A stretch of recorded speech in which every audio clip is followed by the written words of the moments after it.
Hey, and welcome back to the podcast. We are back. Last week, David was leading by himself due to just, quite honestly, scheduling issues.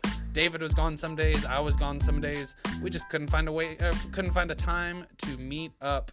But that's okay. David did week 1 of our series for November, and we're talking through this mindset of faith and gratitude. And so we've kind of been building this dynamic of hopefully finding these different things that you personally are going through. And we're trying to just speak to the larger audience of youth ministry. And so with this, especially in the time of November and December, there's a lot of cultural, hey, be thankful, be grateful, everything else. But what and why do we actually do it? And why do we need to do it? Especially as youth pastors and especially as people that are constantly pouring into the lives of others. And so with that, I think we all know people that have had trials. I think we all know people that have done their best to stay thankful. And I immediately have a couple that come to my mind. But I think the question that we need to ask more than anything else is, what does it mean to give thanks when life is painful? And today we're talking about the idea of how do you maintain this aspect of gratitude through the hard seasons of life? Because we all have them. We all have different situations to where there are moments in life to where, if we're honest, life is not fun. It might be personal issues that we're struggling with. It might be things that are revolving around us. It might be work. It might be health. There's so many different things that can go bad. But what does it mean to give thanks when life is painful? And I think with that, there's a really, really important lesson to kind of go through with this. And it's something I think that we teach a lot, but this is one that we have to practice just as much, if not more, than we preach it. And so I immediately think of and jump to James chapter 1, verses 2 through 4. And it says, "Consider it pure joy, my brothers and sisters, whenever you face trials of many kinds, because you know that the testing of your faith produces perseverance." And so I think that that's a huge, huge dynamic for this conversation. And in all reality, I don't know if it's something that we really think of to the full extent of this scripture. I think a lot of times we're like, oh yeah, like when we're tempted, when we're trialed, kind of thing like that, and we immediately kind of jump to this mindset of persecution. But I really don't know if that's the direct answer that James is trying to combat here. But I think the biggest thing out of this whole passage is consider it pure joy. I think we underplay the severity and the strength of pure joy. That's a huge, huge term.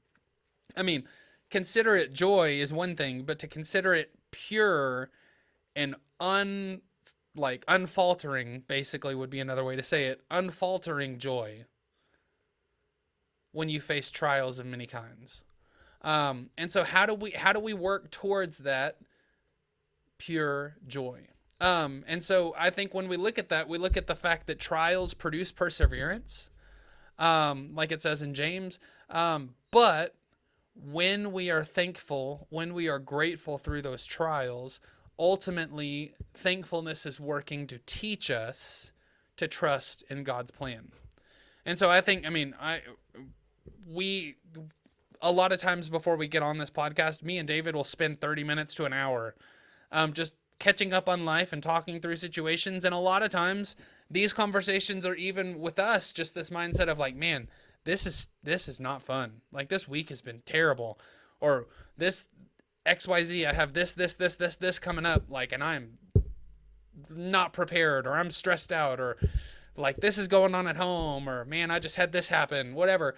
And it seems like it's one of these back and forth things that we do a lot. But it's one of those things. It's we oftentimes work to combat each other and be like, hey man, I don't know. Let's not go down that rabbit hole. Because I think it's our responsibility as Christians to remind each other of the joy and the thankfulness that we can find in trials. I think it's our responsibility as Christians. I think it's our responsibility, especially as leaders, to remind students and to remind parents when we have those opportunities for conversation that we can find joy in trial. We can find perseverance through trials. And then thankfulness is an opportunity that teaches us trust in God's plan. And so the more that we do this, the better off we are. And so I think that's something that even like with me and David's conversations, we come to a lot. Just this mindset of like, man, this was not fun today. It's like, well, get out of your funk, like let's move on, kind of thing like that. And we both challenge each other. Um, and some days it's easy to see, and some days it's not. Some days like we really, really have to just know each other to do that. And so I think part of this is like we say this all the time. You have to have community. You really, really, really need to have that group or that person that knows you in and out, that can say, hey, look, this, no. Or, hey, this is really good. Like, keep doing that. Yeah. And I think that's a huge deal because, like, the importance of that, you cannot stress enough. But gratitude is a huge aspect of building your faith. I think we've all heard the Brandon Lake song now. I mean, the unintentional song that it will forever be the biggest song he ever made. Um, he talks about that all the time, about how he did not expect that one to be a single. He did not expect that one to be a big one at all. That was a song he wrote in his prayer closet, and he decided to put it on the record last minute, and it blew up. But I think that there's just this mindset, and the importance of it is like, I don't have anything to give to the God of the universe other than my thankfulness, other than the gratitude that regardless of my circumstances, regardless of what situations I feel, I can find pure joy in the fact that God is who he is and what God has done for me. And so, David, I feel like this is something that, I mean, would you agree that this is something that we don't discuss enough? Oh, absolutely. Yeah. And a few things I was thinking about through, so it's a little bit backtracking.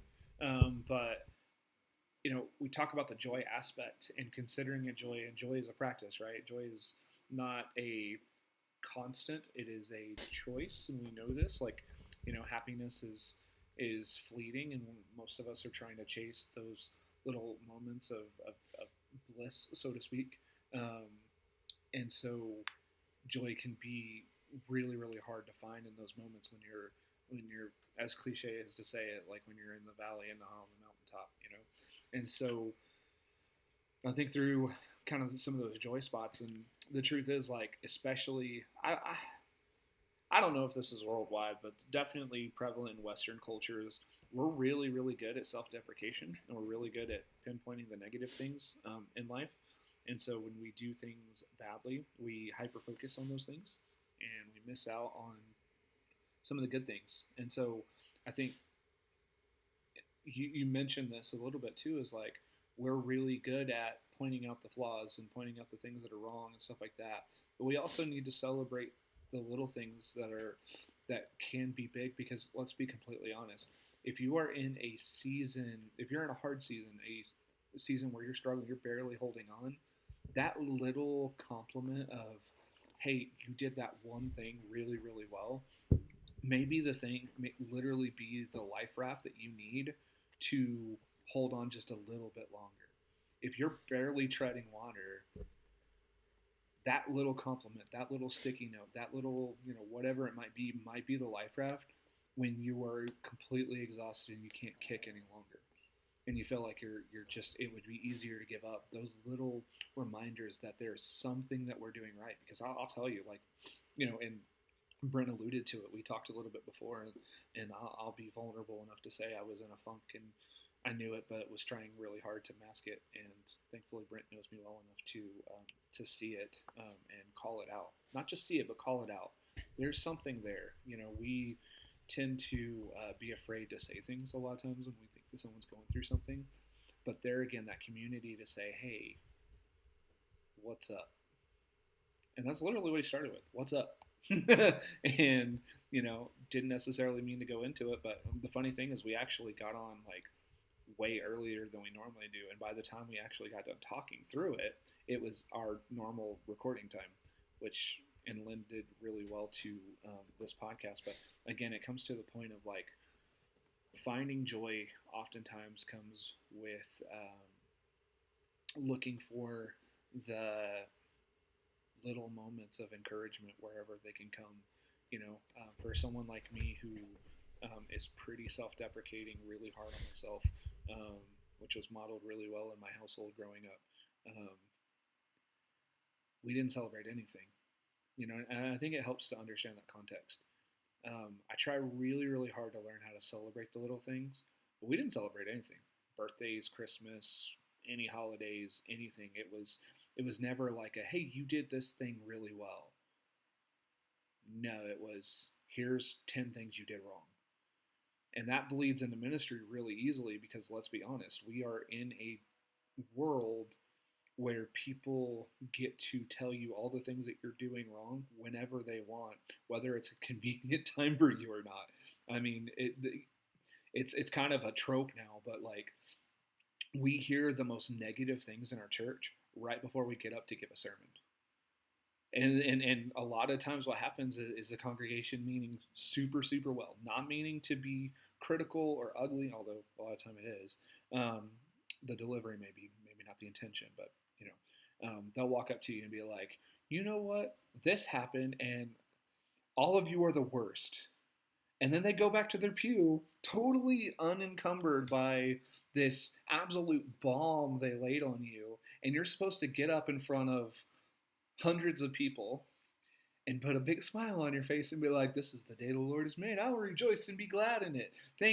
I thank the Lord that I get to worship with all of you little heathens. You know what I mean? And inwardly, you're trying so hard to put out there like, man, how grateful and joyful that you are. But inwardly, you're like, oh man, I suck. I messed this up and this up. And you start spiraling and all the little things happen and you're trying so hard to push through this thing that you know that you need to do and do it well.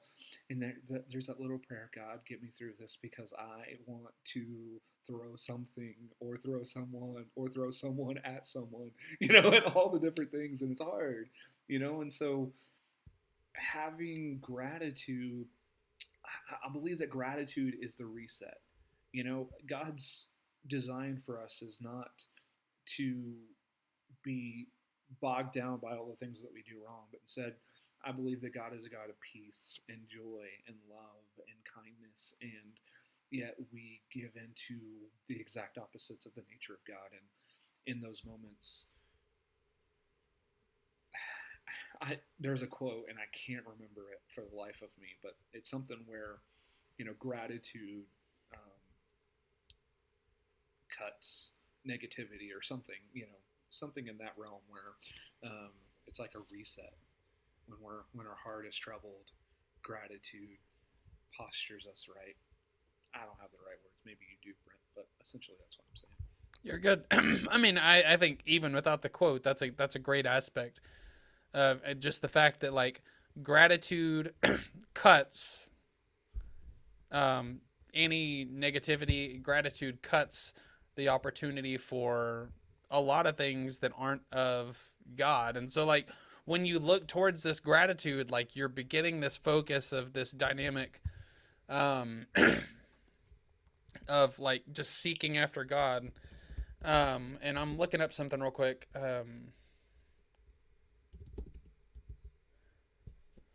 I was wanting to say, yeah, so there's, it's kind of been something else that has been worked on over the past couple years in the psychology realm. And so there's a, a lady named Cindy Stellar that worked with this other Chinese study. And over the last couple of years, they've kind of come to this understanding and come to this realization that like you cannot have gratitude and anxiety exist in your brain at the same time. They cannot function at the exact same moment because the brain can only focus on one emotional state at a time. So gratitude activates positive emotions and the brain's reward centers, while anxiety is a negative emotion. By consciously practicing gratitude, you can shift your focus from anxious thoughts to positive feelings, which can help reduce stress and anxiety and all the other things. But it's really kind of crazy. Um, Even so much so that they found that this practice of gratitude psychologically reduces cortisol levels, which is like one of the main stress hormones.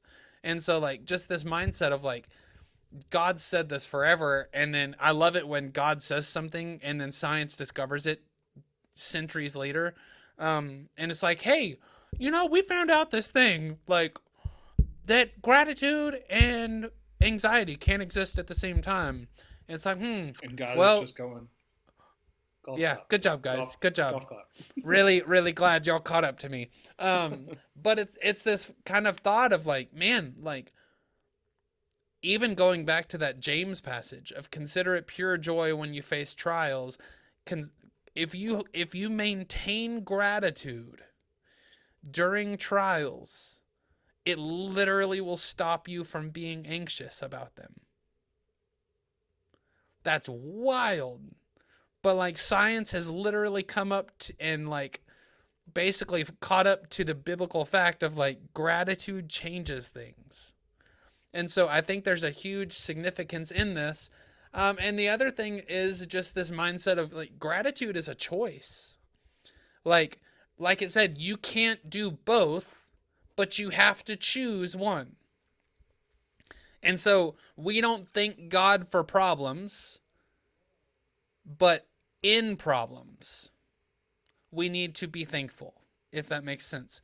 We don't thank God for the problems that are coming or the problems that are like could be a possibility, but we need to be able to be grateful and thank God still in the midst of our problems. And faith grows when we choose gratitude, even without feelings. This makes me think, and I shared this with David earlier. There's a scene in The Chosen that's absolutely like it stopped me in my tracks the first time I saw it. And the specific one is in season 3 of The Chosen. It's about the commissioning of the apostles. And so Jesus just goes and commissions the apostles. And like huge moment, like second episode of season 3.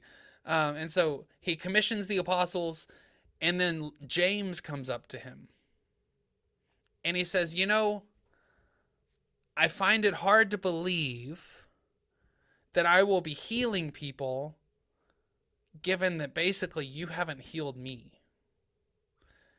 And Jesus literally just asks James, he's like, well, do you want to be healed? And James is like, of course, like more than anything. Like if you're able, if you want to, if that's possible. And of course, we know that Jesus has been around like James long enough to know that like James should know that it's possible. And so James goes, but why haven't you? He asks Jesus, why haven't you healed me? And Jesus says something to James that's like crazy wild. And I understand, like, we're not going to go into the controversy of, the Chosen goes out of the Bible. Like, yes, you have to in some instances, because you cannot film a 20-minute scene on 2 verses of scripture without extrapolating a little bit. And so James asks Jesus, why haven't you? And Jesus says, because I trust you.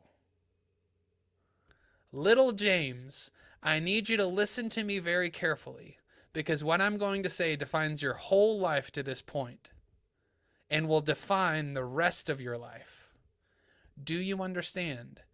Jesus tells James that he is healed and will heal many people, and they will have a good story to tell. But he tells him, think of your story. If I don't heal you, to know how to proclaim that you still praise God in spite of this. To know how to focus on all that matters so much more than the body, because his was a physical impairment.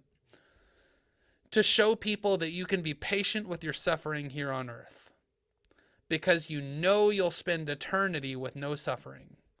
Not everyone can understand that. How many people do you think the Father and I trust with this? Not many. But the others, James says, they're so much better. They're so much stronger at this. And this is not in the Bible, but it is the most blunt and I feel like Jesus statement out of all of the chosen. He says, James, I love you, but I don't want to ever hear that again. Like, just this mindset of like, I love you too much to let you think that. Don't do it. Don't act it. Don't believe it. Stop it. He says, I know how easy it is to say the Psalm of David that I am beautifully and wonderfully made. This is James talking. He says, I know how easy to say the Psalm of David that I am beautifully and wonderfully made, but it doesn't make this any easier, says James. It doesn't make me feel like any less of a burden. Jesus says to James, when you pass from this earth and you meet your Father in heaven, where Isaiah promises you will leap like a deer, your reward will be great. So hold on a little longer, and when you discover yourself finding true strength because of your weakness, when you do great things in my name in spite of this, the impact will last generations. Do you understand?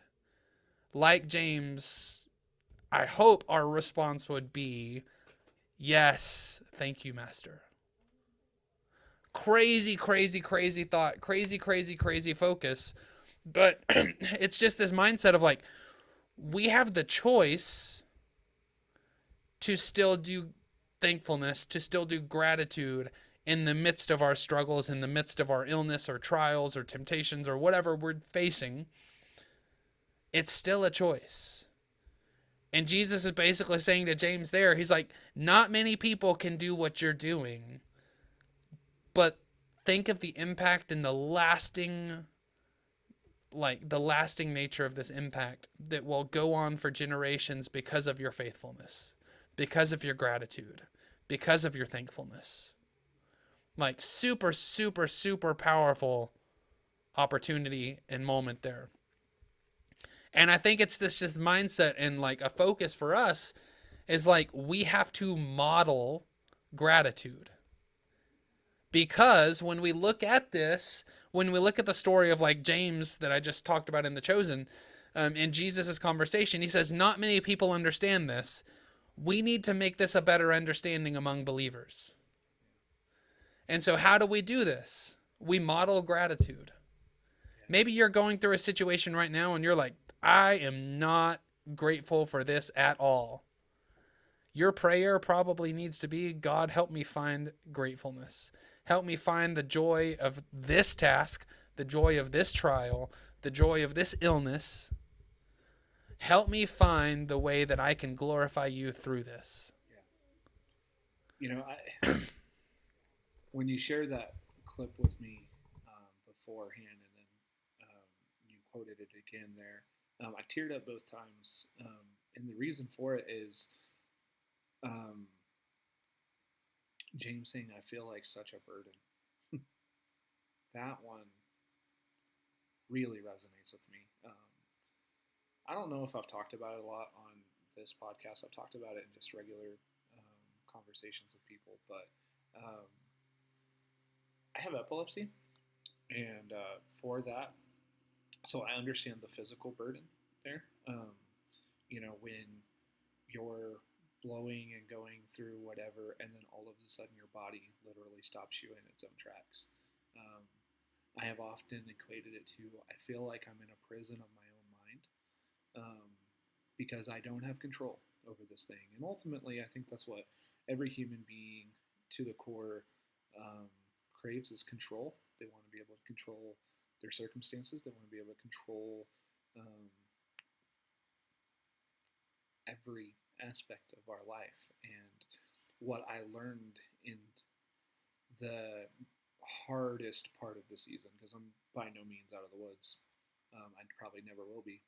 Not to say that God can't do what God wants to do, but again, that scene, I need to watch it, resonates with me because it's like, you know, If you can heal me, then why haven't you?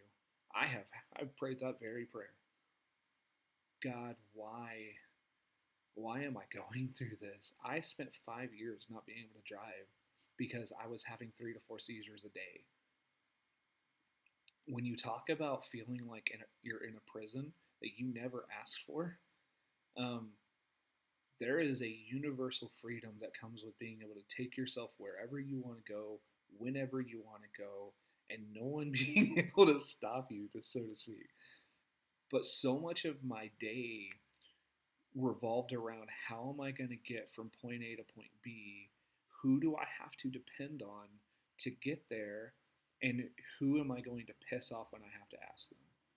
That is the God honest truth. I felt that every second of every day, like the biggest burden, because to do what we do means that we're showing up at games. That means that we're showing up in the community. That means that we have to be at work. We have to be at 12 different places in one day most of the time.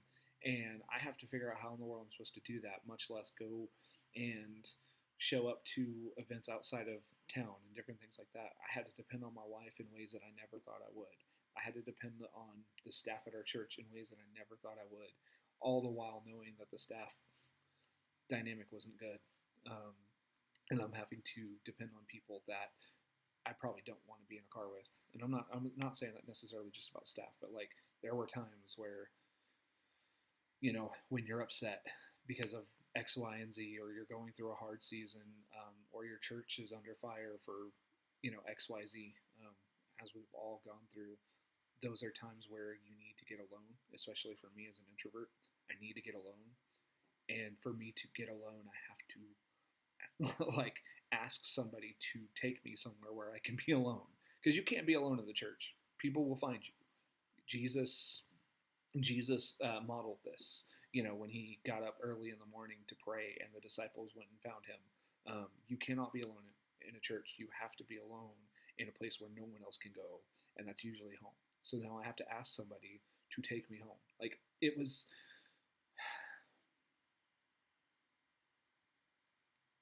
one of the most difficult times of my life in a very different way than some of the other more difficult times in my life. And I can't tell you, I'm trying really hard not to ramble, but to make it clear for you who are listening to understand, the feeling of being a burden for so long, and I have my license now. I'm able to drive. I'm able to take care of myself, and having that freedom, and not having as many seizures, is a true joy. But I can't shake the guilt of feeling like a burden for 5 years, for feeling like, and the other side of it too, and this is really more importantly the reason why I brought it up, is it's a duality in my mind and my heart right now. I feel guilt for being a burden, and I feel shame for that, even though I didn't ask for it. But on the other side, and I wanna say this very, very carefully, not to. You probably see the struggle, but it was weaponized against me, by the very people that I was called to love, and by that I do mean the church. I don't say that critically. I say that because it was real and it happened to me. I don't want to bring the mood down, gosh, but man, that hurt in ways that I am still trying to figure out how to heal from. You know what I mean? When this thing that happened to me, that I did not ask for, was used against me, when you already feel like a burden. Basically, it comes down to,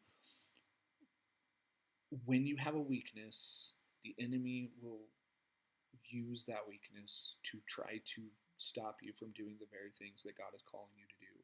And he will use the very people that you're called to love and to serve to accomplish that. And you have to find ways to push through that.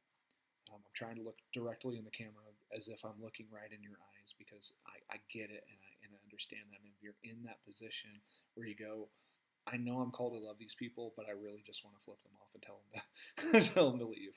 And I'm not saying that you're doing that, but sometimes the darkest depths of us, we would rather just say, "Forget this, I'm done." And the sheer amount of conversations I've had with youth pastors who are at that place where they just want to say, "Screw it, I'm done." I know the temptation. I know the feeling. I know the hurt. Brent knows that he's been there too. Um, but our greatest asset will always be the people that God has called us to serve. You need to hear that. The greatest asset that we have are people, but those very people can also be the biggest distraction for us to remember the core of why we do what we do, because God created you for such a time as this. If you were in the church you were in, it's because God allowed you to be in that church. If you are serving in youth ministry, whether that's a full-time or volunteer position, God has put you in that position for a reason, and you need to trust Him, and you need to trust your calling, but you also need to trust people to help you through that. And yes, it sucks to feel like a burden. Yes, it sucks to ask for help. But I think it's important for us to remember that if the shoes were on the other foot and somebody walked into any one of our offices and said, "Hey, I feel like a burden and I feel like I'm useless and I feel all these different things," how would we respond to that? We'd be so quick to say, "No, you're not. God created you." Like, we would say all the things that God has taught us to teach other people and to be used, but yet we don't take that same advice for ourselves. So ultimately, and I'll end on this. It's one of my favorite quotes, and I've been quoting it for years, and I cannot remember who said it, but it's in a book. The way you think about yourself is largely determined by the way you think. Emphasis on the think. The most important person in your life thinks about you. It's all comes down to perception. We largely determine our self-value, our identity, all those things by the people that we serve ultimately. And when we think that they don't like us, when we think that they think that we're not doing a good job, we tend to be in a little bit more of a slump. And so I think it's important to, in those moments when you're starting to feel that, if you don't recognize it, have a friend like Brent who will call it out. But to reach out and to ask for help and not be afraid. Trust me, I've spent a lot of time struggling to ask. And what God taught me in that season is that I cannot do it on my own, and neither can you. Yeah. No, I think that's. Bring the vibe back up. I think that's. No, you're good. I think that's good. I think I think asking for help is hard. And which is why, and I stress the fact of this. That is the significance of community. If you involve yourself in a community of youth pastors or a community of people that are like-minded, and you just spend enough time around them, they will begin to know you. They will know the ins and outs. They will know how to respond. They will know what to say to you. And you begin to share your struggles and your weaknesses and everything else. If this was the first conversation that I had with David this morning, I probably wouldn't have said a word. But I knew, out of a decade of knowing David, the fact that, like, when he got on the podcast this morning, like he said, the first words pretty much out of my mouth were like, "Bro, what's up?" Because I saw it instantly. So thankfulness and gratitude in hard seasons is very, very, very important. I can't begin to stress the importance of it, but thankfulness and gratitude in hard seasons is almost impossible alone. So, with that being said, community. Find people. If you are not plugged into a community and you're like, "Man, I wish I could be involved in youth pastors." We are, so I am a part of the National Network of Youth Ministries. And with that, you can go to nnym.org, and you can find, like, you can type in where you live, and it will show you registered youth ministry networks around you, to where people can jump on, and people can, like you can see if there is a youth pastor network around you. If there's not, you can start one. um, I've done both. I have not had anybody next to me and been like, I need to start a community because I need community.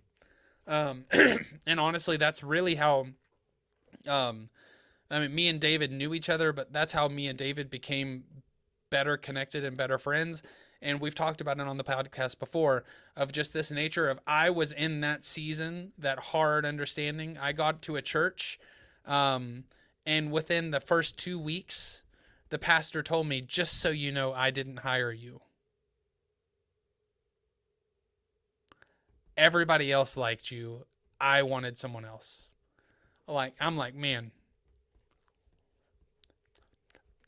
hi, thanks for the job. Glad you really want me here. Thanks for And it that. was just Something a one of little those harder on things. the other side. Yeah, no kidding. Jeez. And it was just this mindset of like, he said, I give, basically, I don't remember if it was the same conversation or another conversation, but he was like, I give you 18 months. And like, hopefully this is not a like, oh yeah, well my pastor said that to me last week. But in all reality, like, we live in a world where there's a lot of hurt and broken pastors, just as much, if not more, than there are hurt and broken youth pastors. And so with that, like, it's real. But in that moment, I said, man, I need community. And so I got on one of the Facebook groups at the time. I think it was youthman.org, or um, one of the youth pastor Facebook groups, which there's tons of them. Now you can go look. There's Download Youth Ministry. There's stuff you can use. I think youthman.org is still a thing. Like, there's so many There's some different Facebook based groups on that your you can be a state part that of. you're in. Yeah. Like There's there's also some like state groups. So like, I'm in a Texas youth ministry group. And so like, there's so many different groups that you can be a part of, that like, so you can bounce ideas and reflect and do all these different conversations with. But I just got on one of those, and I was like, hey, does anybody want to get on a video call and just talk about life and ministry? And I had like 6 or 7 people say yes. And so we started a week, 6 or 7. Um, I we started this thing, and honestly, it was completely unexpected, but it was one of the most beautiful things that's ever happened in my life. I literally made a group of brothers, and most of them I've never met in person, That's true. which is which is wild. I've But only like, met you they, and Steven in which are, person. it's one of those things that, like, the dynamic behind it is like, it doesn't matter that I haven't met him in person. Like, I love these guys, Yeah. and I would do anything that I could to help these guys out, because we built that accountability in those relationships, even over the internet. And so like, that literally helped me get through my last job. We did a Zoom, or I think it was Google Hangout at the time. We Yeah. did a Google Hangout call every single Thursday morning. Um, and we did it. I think we did the Google Hangouts every morning for like 4 years. Every Yeah. Thursday morning for like 4 years. And then some of us changed jobs, some of us changed professions, and so we migrated to a Facebook group, a Facebook chat, and to this day, over like probably 13 years later, this Facebook chat is still a Yeah, it thing. is. And we still have conversations through it when things are going on, and like, we check in on each other and make sure everybody's doing all right. And so like, literally over a decade later, this conversation is still happening, and it's still life-giving in a lot of different areas. But it's also just this mindset of like, I made lifelong friends that I didn't even know, never met in person, and it was all out of this desire for community. I didn't have it, so I went out and found it.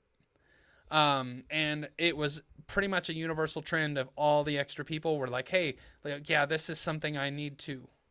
Um, and so it was really, really good. And then I moved to Abilene, where I am now, and there was already a network here. And so I was like, great. Like, I'm just going to plug into where I can be a part of a network. I want to know all the youth pastors in my community. And at the time, there were probably 20 of us that met regularly. A lot of them have moved off and gone to do other things. But it's just this mindset of like, I joined the community and eventually took over the community because the guy that was in charge of it had stepped out. And so it's just one of those things like for the last, probably for 13 of the 15 years I've been in youth ministry, I've had a community that I can call home. And so I cannot begin to overstress the importance of being involved in a community. If you don't have a community and you need a community, like I said, National Network of Youth Ministries is a great place to start. If you still don't have a community, message one of us. I'm sure we can throw something together and just use it as an opportunity to where you at least have a group of people to talk to and a group of people to share in ministry. And so the importance of that is huge. So I don't want to understress that. So find your people, Literally, and right, find your people and utilize them. But then the mindset of like we have to model gratitude, and that might not be done well until we learn how to do it ourselves. Sure. But like when we share testimonies of choosing thankfulness, like it sticks. Like it's almost like it's one of those things that like church people are like, wait, I can do that, especially students, because the culture around them doesn't say that. So we really, really have to be careful with that. And then encourage students to practice gratitude. And if they can't practice gratitude, get them a journal and get them to start writing what they're thankful about. But yes, so very, very, very important. The other scriptural connection that we had for today was Habakkuk or whatever, however you call it. Every time I talk to someone about this book, it seems like there's a different trend, like different pronunciation of that word. But it's chapter 3, verses 17 through 19. And it says, though the fig tree does not bud, and there are no grapes on the vine, though the olive crop fails and the fields produce no food, though there are no sheep in the pen and no cattle in the stalls, yet I will rejoice in the Lord. I will be joyful in God my Savior. The sovereign Lord is my strength. He makes my feet like the feet of a deer. He enables me to tread on heights. Like, even though everything is gone, I have nothing. I will rejoice in the Lord. I will be joyful in God my Savior. The sovereign Lord is my strength.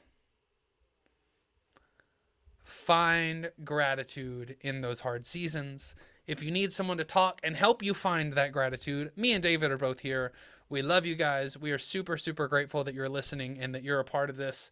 And so reach out to us. You can reach out to us on any social media, or I say any social media. We typically do Facebook and Instagram at Talk Student Men.